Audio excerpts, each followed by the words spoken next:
Hi guys, this is Christelle. I hope you're doing well. Thank you for joining me for episode 14 of my Inspirations podcast.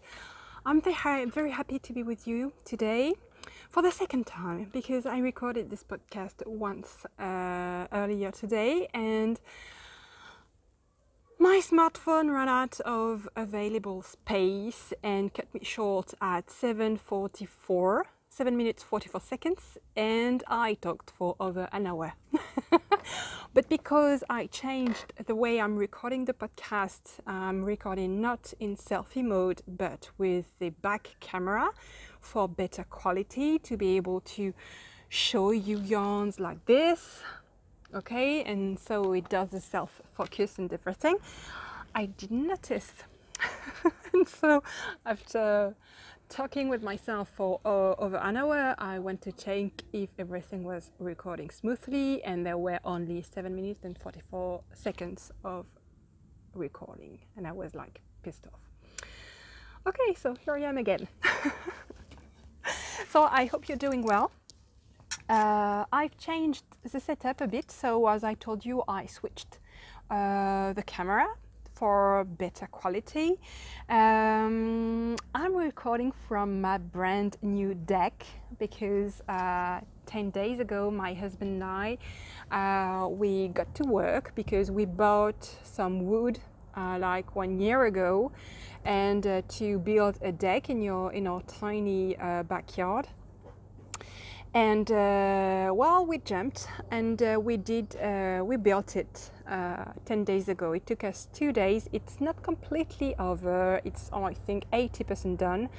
We'll still have a little bit of finishing to do, but I mean, it's a great improvement because at last it's really a nice and cozy spot to be outside. It's great for having meals as a family. We can walk barefoot. The wood is very soft and warm to the touch, and we have a bigger space because before it was very well, it was bare concrete and very old, so with a lot of irregularities, and it was not a very nice place to be. So now it's really home improvement, well, garden improvement, and I'm very happy to be recording here. So I am on my garden table with my big parasol over my head. So again, it's orange, so that might give a little, you know, warm glow to everything, including me. I'm not so tanned actually. I don't go in the sun usually because I have like an allergy, but because of that lovely parasol, I think I have a very good mien. Okay, so how are you guys? So it's been almost 3 weeks since the last time I recorded. July has been a bit complicated because first my daughter, my eldest, went on a 1-week vacation with my sister, one of my sisters, and she was happy to be with her aunt and to do some shopping, and it was great, but I was left alone with 3 kids. And my eldest son, Maxime, he is 10, but is not able to, you know, look after the little ones. So I had to have also a week off. So yeah, I wasn't able to die. I was able to prep a little bit of orders, but late at night when my husband could watch over the kids. And all in all, I didn't do much. So, and I've been having problems with my arm. I think I have tendinitis at the elbow. It hurts a lot. It impedes my knitting, my ability to dye, because I have a difficult time, you know, manipulating skeins and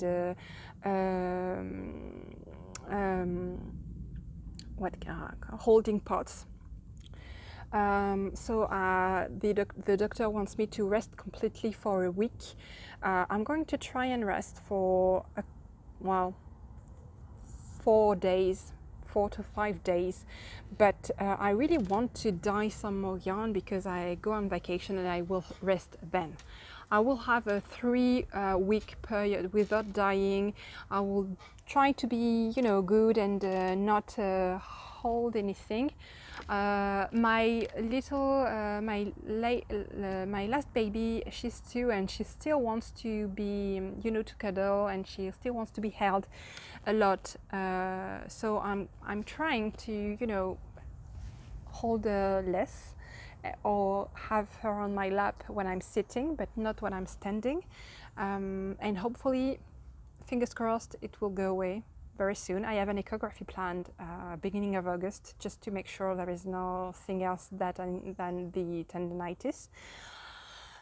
But it's, yeah, I mean, I've not been able to knit as much as I would like. I've not been able to dye as much as I would like. So yeah, it goes with the territory, guys. I mean, yeah, it's kind of physical to be dyeing yarn. So I have to be careful about that, because I mean, if I really hurt myself badly, I will be out of business. So I have to, you know, be very careful about that. So I wanted to talk to you about several things, but the first one is I want to be a good girl and be serious, like conscientious about the KAL business, because I have an ongoing KAL in my Lavallee group. It's about the Brioche Queen KAL, and I just wanted to let you know again, because I told you last time that the deadline has been extended. It was previously, you had previously until the 31st of July to knit your Brioche Queen KAL and to enter the KAL, and now you have until the 31st of August. So there is 1 month more compared to the prior deadline. Also, because of Lavallee's accessibility problems lately, you can also participate to the knit along from Instagram using that hashtag that I will not pronounce because I don't remember what it is. I think it has Brioche Queen KAL FO, but I don't remember in which order. So that's that hashtag. Thank you. So, and I've not been good because I have not put in the Lavallee group yet that the deadline was postponed. So I have to do that very, very soon, and I think I will do it as soon as I'm finished recording this podcast. Okay, so that's one thing. The other thing I wanted to tell you that I was extremely lucky because I was able to participate in Stephen West's very first webinar last Sunday. So today, oh, I forget everything. Just very quickly, you know, guys, you have all the notes in the show notes. When you click on plus below the video, you have all the links and all the things I'm talking to you about. I will put in the links in the show notes.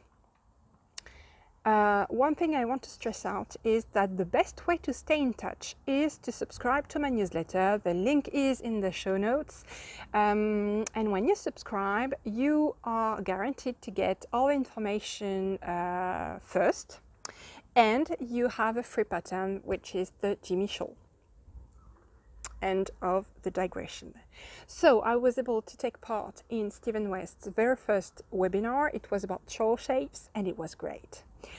I am a huge fan of Stephen West's.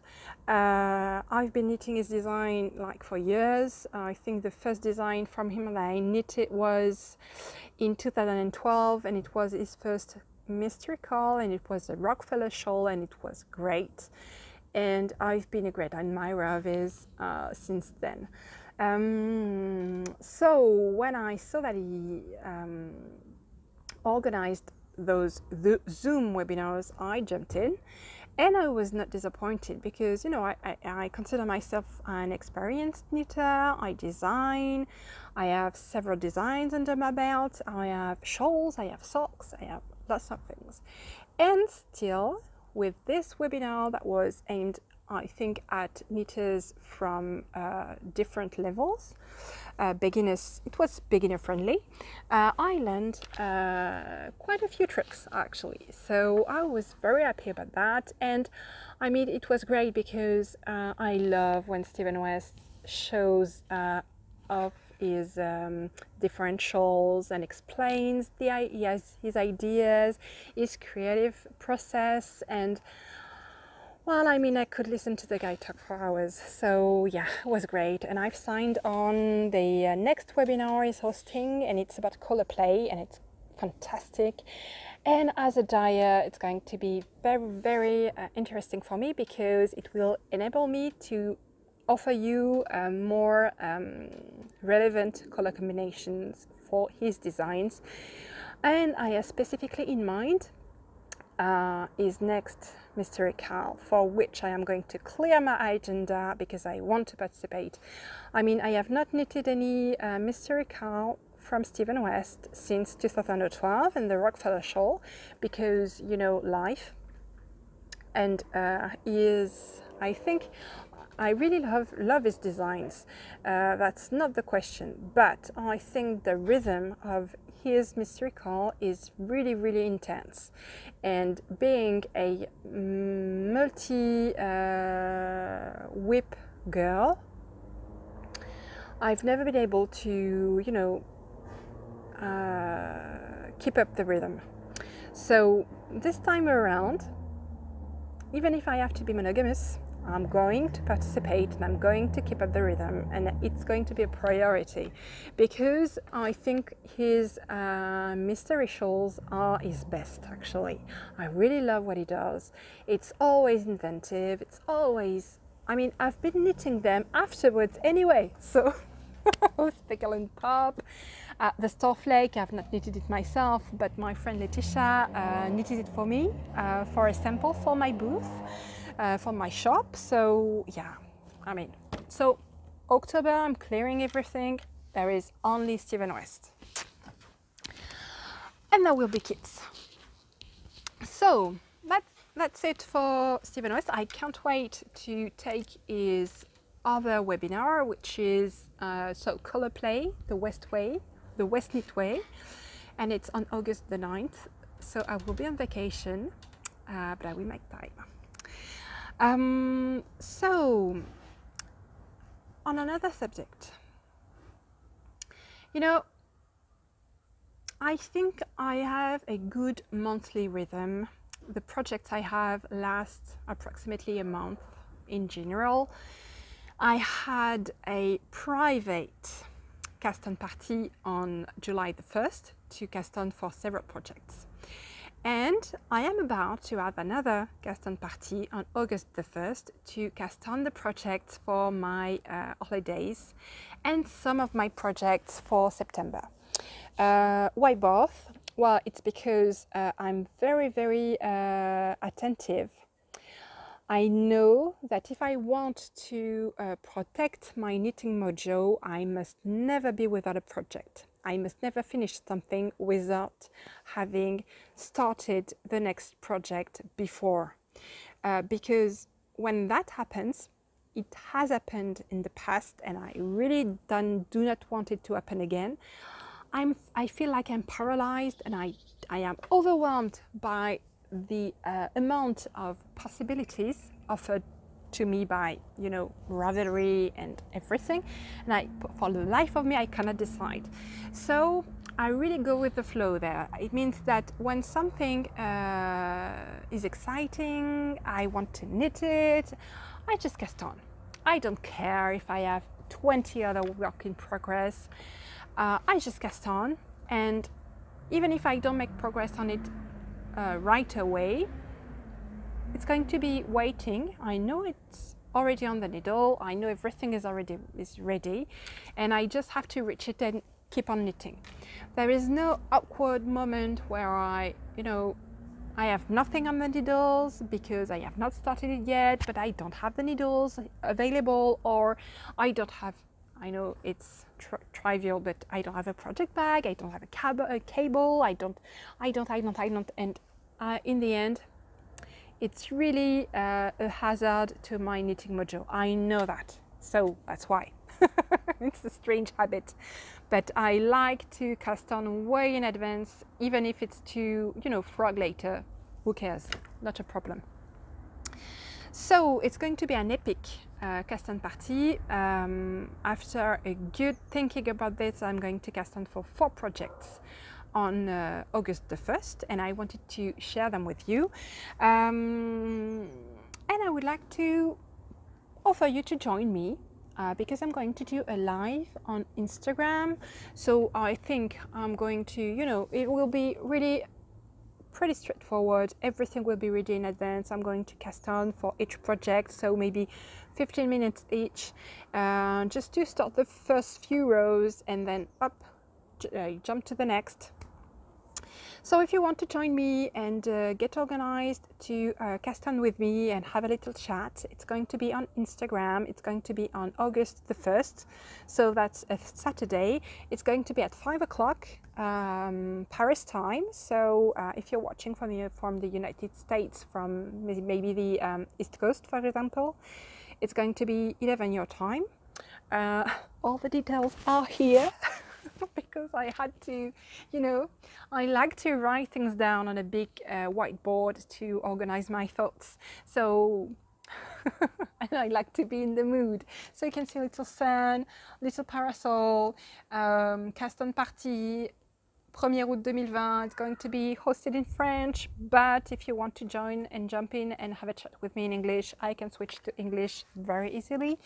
And I'm going to show you what I'm going to knit. Well, to cast on. Okay, so everything is in here. The first thing I'm going to cast on is another rocket tee, because, you know, I love it. And I'm going to use, so that's for my daughter Ambre. I'm going to use my slub base in Cocktail by the Pool. It's the name of the colorway. And I take this as a wish. You know, I'm knitting Cocktail by the Pool during my holiday, and my wish is that I will be able to enjoy a real cocktail by a real pool. But if I'm not able to do that, at last I will have that one. There is very little chance that I will be able to enjoy a true cocktail by a true pool, because we won't have access to any pool. We won't have a private pool, and when you are in a public pool, you don't have the right to drink or to eat. And I think having my alcoholic cocktail by the public pool will be kind of frowned upon. I think those guys are no fun. Okay, so that's Cocktail by the Pool on slub. So that's how it looks in the cake. And you see, I'm pretty organized on that. It's already caked up. And this is how it looks in the skein. And I think I showed it to you last time already, because I dyed it on slub and it's gorgeous. Okay, and this time around I'm not going to use mohair, I'm going to use suri. So it was a good test, because I want to bring suri in the shop, the suri base in the shop, but I didn't know how it would take the dye and how it would take the heat and the agitation, because the way I'm dyeing my colorways, it gets pretty roughed up in the pot. So this being non-superwash, I was a bit, you know, I was a bit anxious about how it's going to behave. I mean, it's behaving very, very well, and it passes the dye test successfully. So I'm going to just put it on the needles and see what it does on the rocket tee, and we'll see. I think it might come in the shop in September. We'll see. This is how it looks in the cake. I mean, it's like a little fluffy cloud with tiny speckles of neon colors. I love that colorway, really, very, very much. Okay, the other thing I'm going to cast on is another rocketty because I love it. And that time I'm going to use my Dirty Rainbow colorway on my Lurex base, so sparkle. So it's going to be very happy, very bright. This is the Dirty Rainbow colorway on mohair and silk, and it's gorgeous as well. But you see how the mohair is diluting the color, and there is an optic blending phenomenon happening here, and you can almost think when looking here that it's yellow, pale yellow. But if you have a close look at the heart of the ball, you can see that the colors are pretty vibrant. So it's going to be very, very joyful, very fresh. So that's the project I'm going to cast on, and that's going to be complete holiday knitting. Then I have a big baby I want to cast on as well, but that's going to be more a knit for fall. And it's from Stephen West, and it's the Westfjord Wanderer.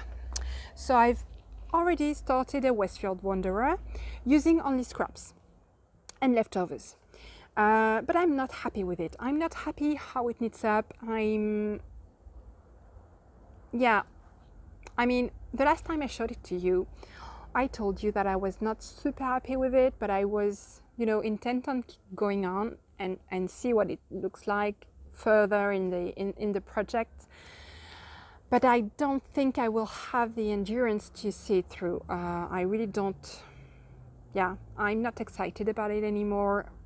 I don't like where it's going. I think it's going to be too much colors and not enough.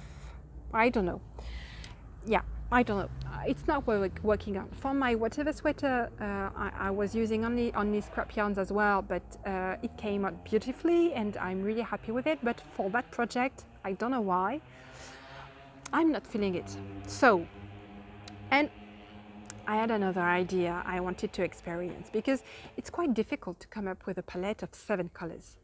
And you know, the mauling thing, it's quite difficult to integrate that in the choice of color, and it's a lot of variables, and yeah.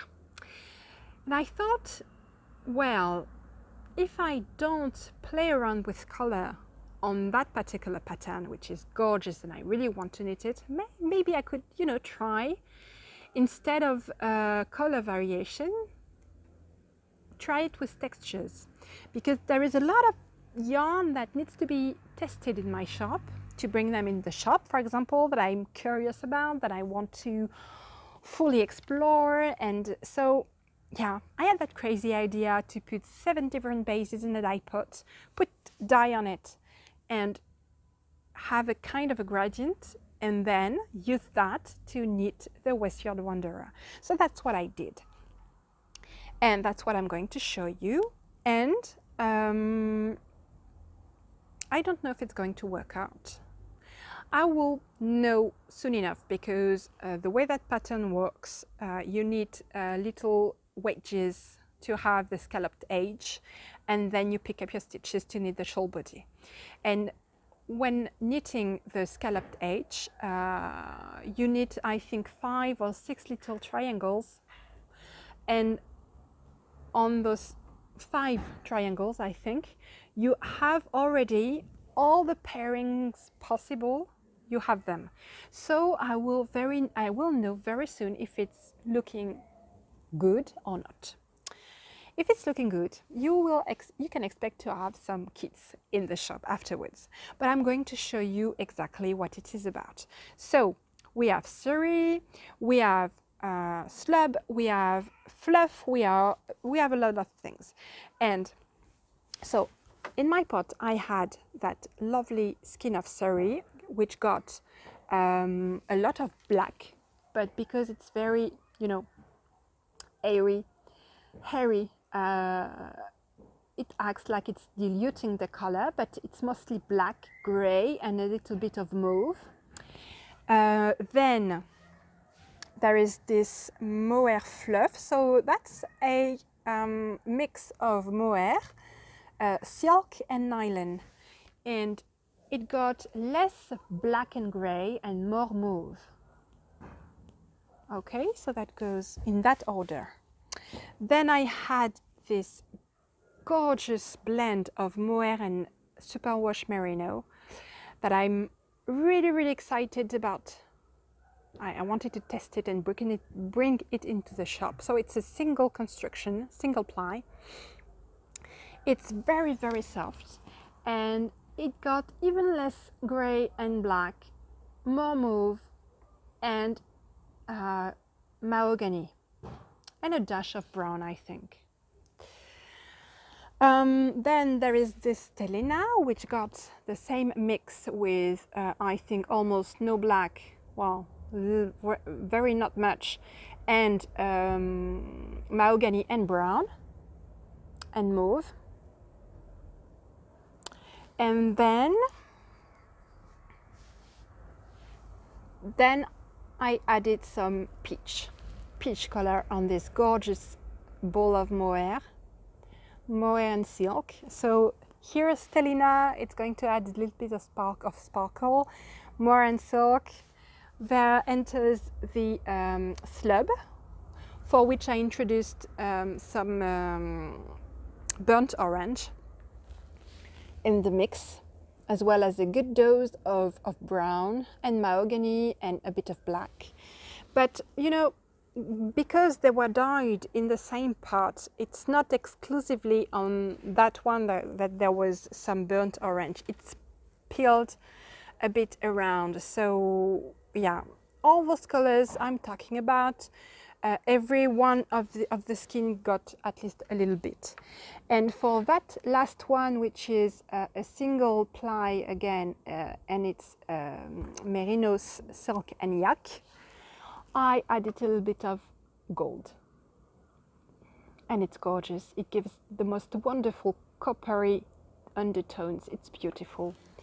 So my objective with that program, with that tower of yarn, is to happily marl away, because the project calls for marling, because you need all the way with 2 strands of yarn, but you change each way, you drop one yarn and you pick up another. I think I'm going to need that in that order.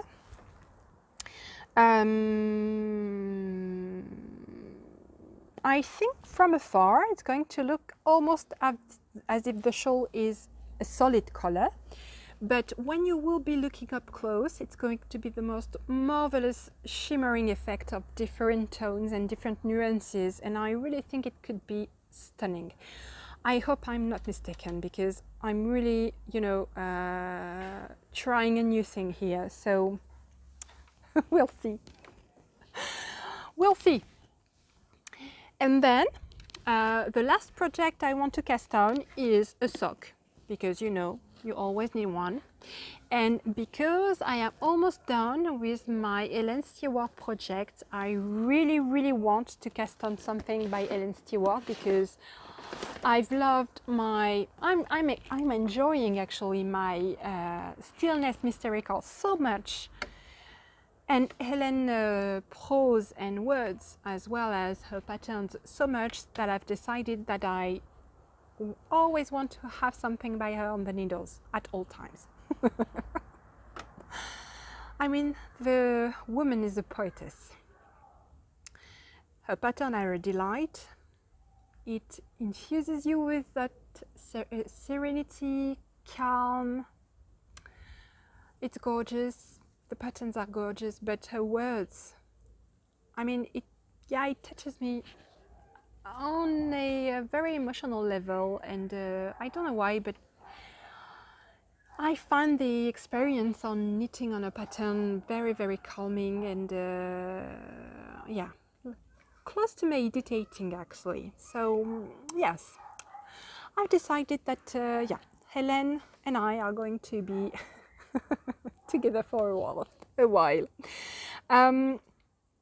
So my projects I'm going to start with the the Lovenote. Okay, let's go with the Lovenote. I'm almost done. I have a sleeve. I have a sleeve, a lovely, lovely sleeve. And yes, just need to knit the other one, and then the yoke, and I'm done. And you know, I've been hesitating because instead of casting on for 2 Rockety with the dirty rainbow colorway, I thought that maybe I could knit another Lovenote. But I think that those kind of variegated colorway are really most at their advantage when not knitted together. And so the Rockety for that is perfect because it's never knitted together. It's close to one another, but not one on the other. And I want to knit myself another Lovenote, but in a colorway like that. Or like that. So yeah, I think I will cast on another, but maybe it will be for September cast on party and not August. But I've put it on several times now, and I really can't wait for it to be finished because the fit, at first I thought it was a bit too big on me, but with the yoke I think it's going to be tighter, and I really love the positive ease and and the cropped. Well, it's not completely cropped, it's just a tad longer than a crop top, but not a full length sweater. It's perfect. It goes on shorts, it goes on pants, it goes on a dress, it goes on a skirt. For me, it's the perfect size. So yeah, but I don't know if I will have enough yarn for finishing the sleeve and the yoke. I might have to cake those, but it would be pity because I don't think I will be needing much. So yeah, we'll see. Maybe I will have to, I'm not sure. Maybe it's a 3 skein size for me and not a 2 skein size. My Rockety, well, I've not made too much progress on it because, you know, I had my arm. It hurts a bit to knit, so I try to be reasonable and not knit too much because I want it to heal. So yeah, so I still have, I think, at least double that to knit, to have it at the good length. But it's definitely a lovely project. I love the colors, and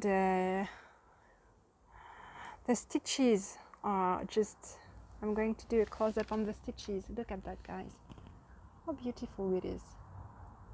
The colors, the little pops of colors in that colorway are just amazing. I love that. So that's Dreamiara on Stellina and on Mohair and Silk. And then, next project. If you don't want to be spoiled, please look away. I'm going to show my Stillness Mystery KAL. So I'm a bit late because I've not finished Clue 4 yet. I'm almost there, but yeah, I still have a little bit of knitting to do to finish Clue 4 and to start Clue 5. My objectives for those projects are to finish the Lovenote by the end of the month, which is totally doable even if my arm hurts. And then finish my Rockety and my Stillness Mystery KAL before I leave for my holidays, and I think that's totally doable as well. So look at that. I'm so happy with it, and I'm really happy to have a long stretch of stockinette with eyelets to see how my color C is coming along. You know, it's a new colorway that I dyed. It's called Hebrides, and it's a gorgeous, really dusty mauve with pinks and yellows and greens, and it's gorgeous. And I really love how it's knitting up because it's almost a neutral, but you have those little pops of colors, and some stitches are really standing out, like that one, that particular stitch. You see? It's gorgeous. I really love knitting that. And as I was telling you, I mean, I feel such a sense of calm and happiness and stillness. I don't know how she does it, but she really has a talent with words. I love her words. You just have to, you know, check her Instagram account. She has written a few words on a sock pattern a few days ago, the Cliff Walk socks. And the way she describes the benefits of the pattern, I mean, the pattern is lovely, but without Helen's words, it would not have, you know, I would not have had the, I would not have felt the, like, you know, casting on and knitting them. But because she writes something very strongly evocative of a walk by a cliff with the sound of the waves crashing beneath, the sound of the birds, the wind on your face, the feeling of loneliness, but in a good way. I mean, the way she describes it all, I mean, it's like you're there, and you really want to experience what she tries to pass on, the feeling she tries to pass on. And it's the same way for everything she does. I mean, she's magical. I love her. Okay, that's for the knitting projects. I want to show you my cross stitch, and before I do that, I'm going to check that this thing is still recording. Okay, now I want to show you my cross stitch because I did a lot of progress while I was on holidays, while my daughter was away. So this is the Animal Almanach Stitch Along by the Frosted Pumpkin Stitchery. And I've made huge progress because, you see, after completing the first bubble, January, I really want to be caught up and to stitch the clues as soon as they are released. So it's too late for July, obviously. So what I want to do is complete the bubbles, and my aim is to start with August and cross stitch August when the clue will be released on the 1st of August. The reason why I want to do that, it's because first, it's more fun to do that together with all the other stitches, and also the pumpkins are really good when it comes to you know, September, October, November, December. My favorite patterns by them are all those inspired by fall, by Halloween, by Thanksgiving, by Christmas. So it's all going to happen in the last bubbles, and I want to be caught up because I want to be able to stitch those bubbles as soon as they're out and experience them in the time frame they released. So, I mean, in other words, I don't want to be stitching April in October. No way. That's why I made huge progress to be able to, you know, catch up. So I still have May and June to complete, but it's only those little things to do. And then I will stitch the bubbles for July and August, and hopefully I will be done by the end of the month, and I will be ready to start stitching on August. And I've been really happy to be working on that, even if ideally I would have been, I mean, it's always the same problem because I'm always thinking that being my own boss, I should be working. I should not be, you know, like chilling. So when my daughter was away, I didn't have a choice. I had to stay in the same room as the kids.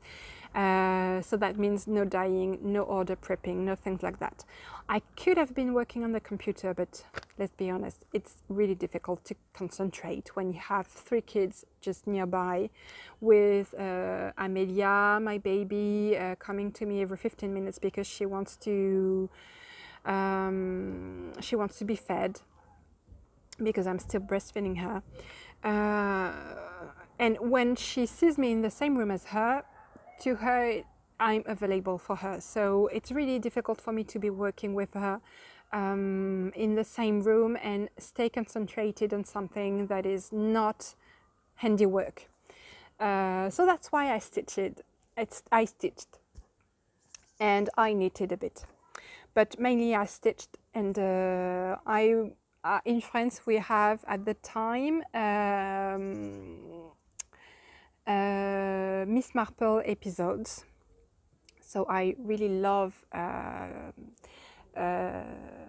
all the mysteries by the BBC, and so I've been enjoying the episodes of Miss Marples with a lot of very good English actors, and it's been a great pairing.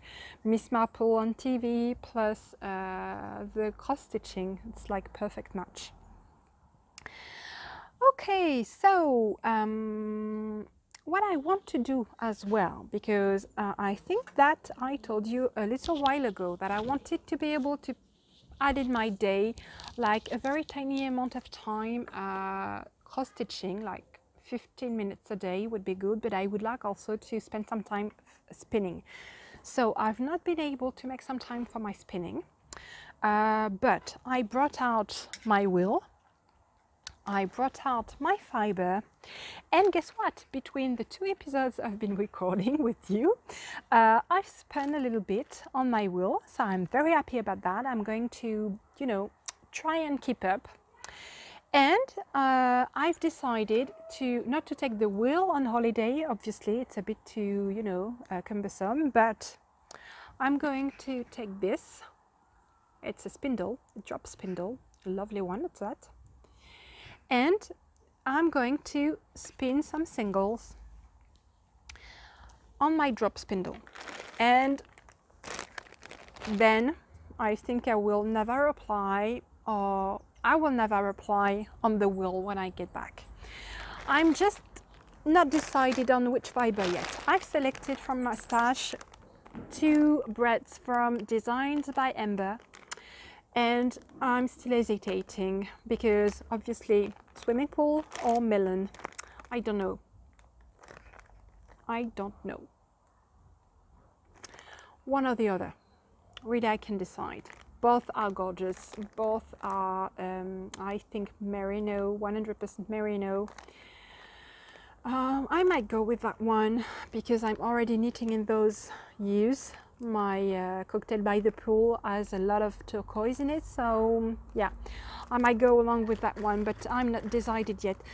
But I will try and do some spinning a little bit each day, and because it's almost 4 ounces, I think it's doable in 3 weeks time. So that's the plan. More on that. So while I'm away on vacation, the shop will not be closed. There will be yarn in the shop, but there will be no shipping, obviously. The last shipping is going to take place on August the 7th. So that's a Friday. We are leaving the day after on August the 8th.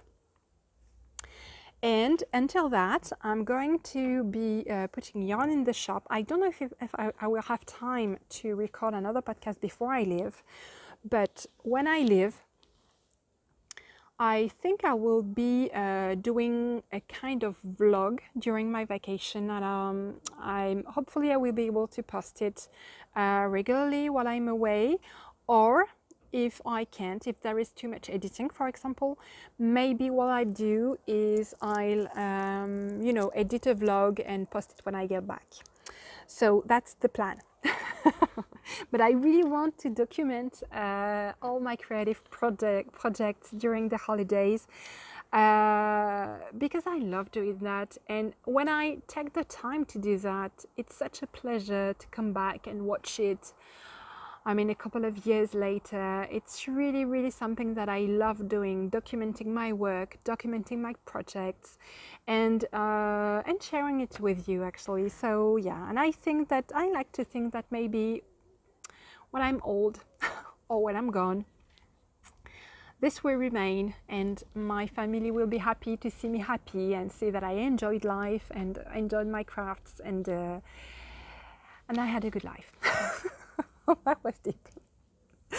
Okay, now I want to show you some kits I put together for the upcoming Mystery KAL by Casapinka. So if you've not seen it, she's hosting a Mystery KAL starting August the 7th with kits with 4 skeins of yarn. It's called Sharon from Security, and if you don't know who is Sharon from Security, I think, well, I know it's Casapinka's cat. I know also there is some Jean from IT, and they do not get along very well from what I can read, but it's very funny. So Sharon from Security is the Mystery KAL starting on August the 7th, and you need 4 skeins of yarn. So the first kit I put together is very close to the one Casapinka used for her Mystery KAL, for her shawl. So it's a shawl, and this is it. It's very fresh, and this is how it works. You need 4 skeins of fingering weight yarn. 2 can be of the same color, but 2 different shades of the same color, because they will be knitted close to one another, and you don't want them to be fused in one another. So 2 different shades of the same color. You need 1 neutral, and you need a contrasting color.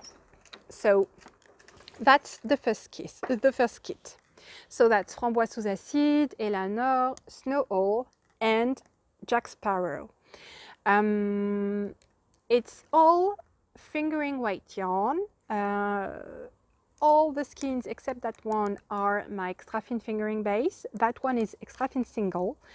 They are all in the shop. So if you want to put together your kit and buy it from the shop now, you can. If they are not all available from the shop, because some have already been bought, you can drop me a message. You can buy the one that are available and drop me a message for a dye to order on the color you're missing, and I will dye it because I'm up to date on dye to orders. I will dye it next week so that it can leave with the last shipping at the latest on August the 7th. That's when the KAL starts. So you will be a bit late, but not much, because it's a 6-week KAL. So I believe there will be plenty of time to catch up. So, and I'm going to open pre-orders for the full kit, but not many, maybe 4 kits per color. Not much, because I want to have plenty of time to dye and ship them before I leave for vacation. So that's the first kit, and that's very close from the original one. Then I put together some other kits. Don't forget that the colors might be a bit off because of the parasol, which is orange. So my second kit is that one. So here everything is in the same extra thin fingering base. That's my sock base, ultra soft sock base. And you have Nébuleuse, Ensorcelée has the neutral, and then you have French Kiss and a new color which is called Confetti Fraise. So here you go, the second kit for Casapinka's Mystery KAL. Then you have that one.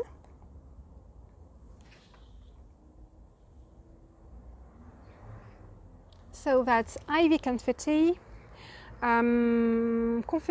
Confetti Pistache, Vert de Gris as the neutral and Éclat de Soleil as the color pop, contrasting color.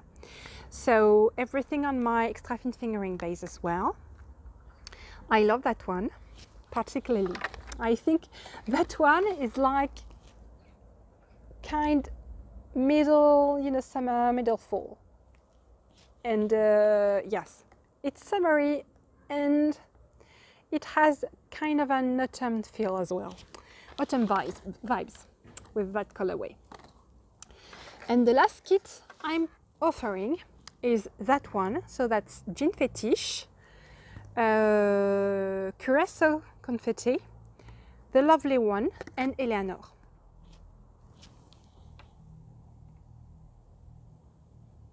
So everything is in my base, extra thin fingering base again, excepted that one which is a mix of wool, it's Merinos, superwash and cotton.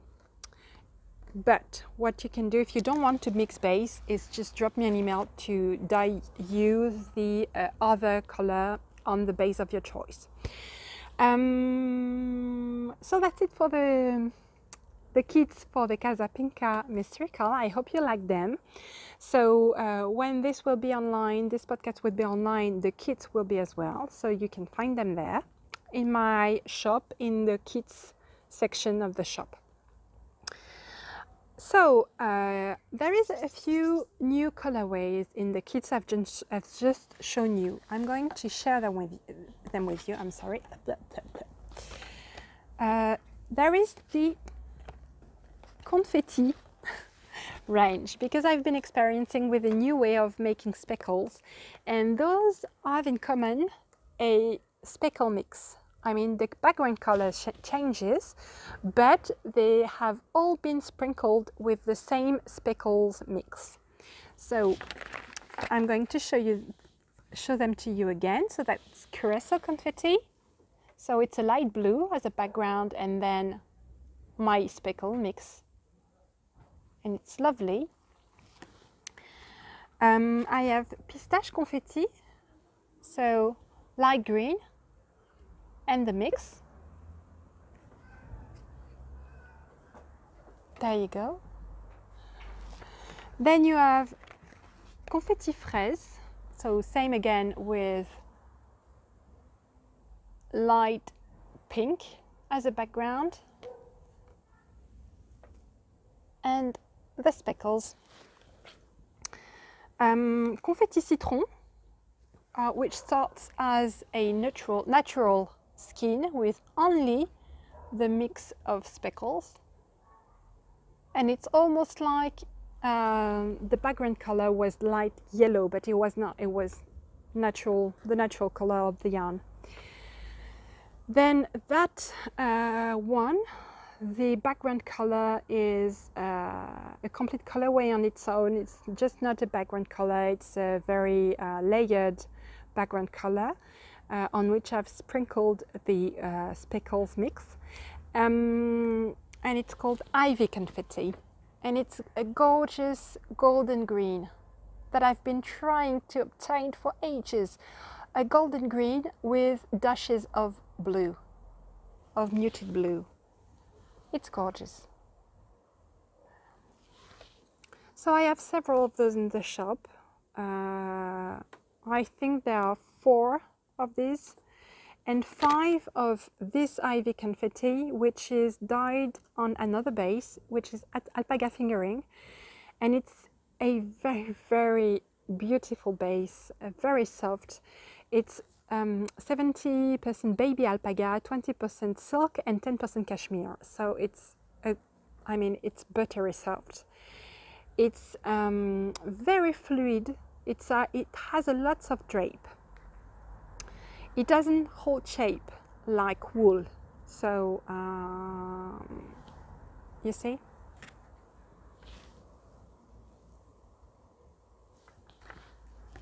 Okay. And I don't know why, there was a lot of, you know, auto-speckling happening on that base. But it's the same colorway, it's Ivy Confetti. Still the same, well, it took the dye very differently. if you look both skin next one to the other, it's the same color mix, but it took the dye very differently. So that's for the new colors, for the confetti range. Then I've shown you that already, so that's a new base. I don't know if I'm going to have it regularly in the shop, but it's good for summer because it's a mix of 50% cotton and 50% superwash merino. It's very soft, and I dyed the lovely one on that. I have two.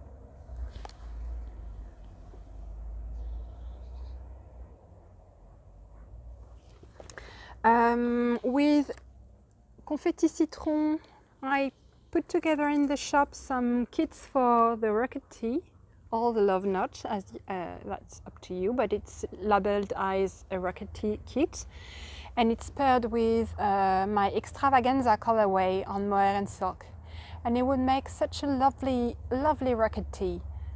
Very summery, very bright. I think it would be gorgeous. I've popped in the shop another Vanessa, a kit for a rocket tea as well. So yes, that one I have two, so enough for the larger size, and that one I have only one, so for a smaller size. Also I have two exhaustion colorway I wanted to share with you. They are, well, I dyed a lot of pink. But there you go, you have Sorbet Cassis Fraise. I have two of them with a lovely auto speckling happening here. It's really beautiful, very fresh. And I have a dusty mauve that I called Lilac Lane because I'm reading all the Agatha Raisin lately, and she lives in Lilac Lane in Carsley. And it's beautiful. And there is the occasional fluorescent lemon dot. I don't know why. Well, I know why, because it's an exhaustion colorway, and there is a lot of colorways I dye that at least get a little bit of speckling in fluorescent lemon. So you have the occasional little speck of fluorescent lemon. That's my signature. Then I have this very cool colorway, a new colorway. So I have a customer who requested some custom dyed yarn. She wanted a very, very red, that one. She wanted some Noir comme mon âme, which is a deep gray, dark gray. And she wanted something to link them, a mix of that really intense red, which I called fresh bee, and well, something that would bridge the two colors together. So that's what I created.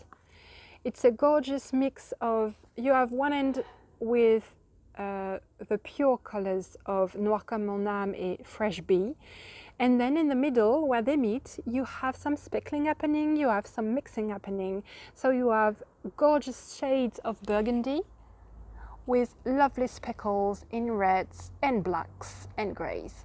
And it's beautiful, and it would be perfect for Halloween, clearly. And it's, I have called it que de la goule with an H, like this, because goule is the same word as in English, like ghoul, but goule in French without the H means mouth, a familiar word for the mouth. And que de la goule, it's a familiar expression that says that you talk loud but you don't do much. So it's a little, you know, play on words. And the last colorway I want to share with you today is that beauty. You might or might not be familiar with the dye technique of reversed speckle. That's what it is, reverse speckling. So it's a lot of work, guys. There's a lot of work going in that kind of colorways because you have to do a lot of prepping prior to dye. Then you dye, and you have to dye it in very intense color, very saturated and dark colors. And then there is some prepping afterwards, and then you dye again. So it's a long process, but boy is it worth it. It's gorgeous. So those are called Joy in Repetition, after the name of a favorite song of Prince from 1988, I think, or 1987, 1988. Was in the Sign of the Time album. And they're gorgeous. So one other project I want to cast on August 1st, so the socks I want to knit. I want to knit them with another reversed speckled colorway, which is called Abyss.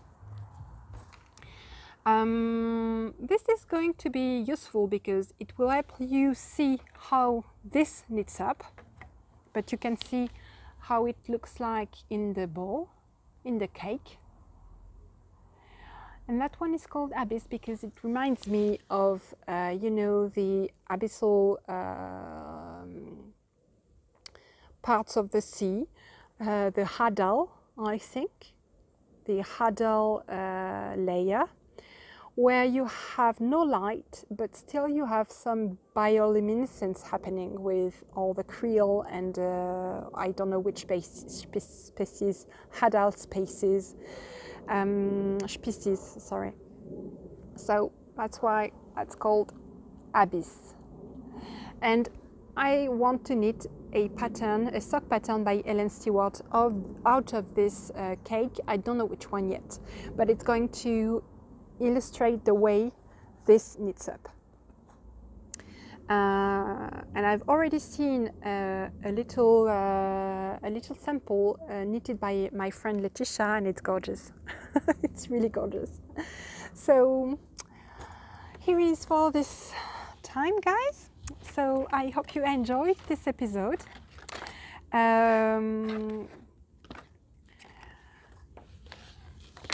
I hope you have a lovely, lovely summertime, a lovely time in August. I don't know if you're having your vacation. I understand that maybe in the US it's usually earlier in the year that you take your annual vacation, and that August is almost back to school time.